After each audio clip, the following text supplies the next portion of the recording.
What of factor I को सुनते ही बहुत सारे बच्चों की कॉन्फिडेंस ऐसे ही डाउन हो जाता है।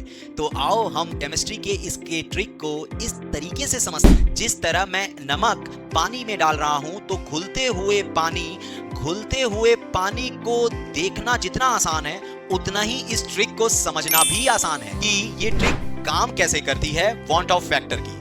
तो वॉट ऑफ फैक्टर का मतलब है कि डिसोसिएशन एसोसिएशन, यानी मैंने कोई चीज पानी में डाला तो वो पानी में जाकर कैसे टूट रही है। जैसे मैंने एक डाला तो वो अंदर टू हो गया, पर मेरा डाला हुआ एक लग रहा है तो अंदर टूटा हुआ दो है, तो ये डिसोसिएशन है। और एसोसिएशन का मतलब है कि मैंने दो डाला और अंदर जाकर वो जुड़कर एक हो गए, उसे कहते हैं डाइमर फॉर्मेशन। तो जैसे यहाँ पे ए डाला और वो एक A2 बन गया। तो यहाँ पर ट्रिक्स क्या है कि अगर मैं आई का फॉर्मूला ये यूज करता हूं 1 + n-1 अल्फा, अल्फा कैसे, कितना परसेंट डिसोशिएट हो रहा है और एसोसिएट हो रहा है। अगर दोनों ही 100% है तो अल्फा की वैल्यू 1 हो जाएगी। तो अल्फा की वैल्यू 1 और डिसोसिएशन में n कितने पार्टिकल्स हैं, 2।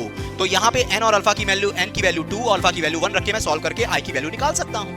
वैसे ही एसोसिएशन में जब डाइमर फॉर्म हो रहा है तो 2 की वजह से हो रहा है, तो n की वैल्यू 2 और अल्फा की वैल्यू होती है 100% एसोसिएट हो रहा है तो यहां पर 1 हो जाएगी। इस तरह हम आई निकाल सकते हैं। ये रहा एसोसिएशन और डिसोसिएशन। और एक बात और, जब ना ही एसोसिएशन हो, जितना डाला है उतना ही मिले, तो वो ना ही डिसोसिएशन होता है और ना ही एसोसिएशन होता है, वहां आई की वैल्यू 1 होती है।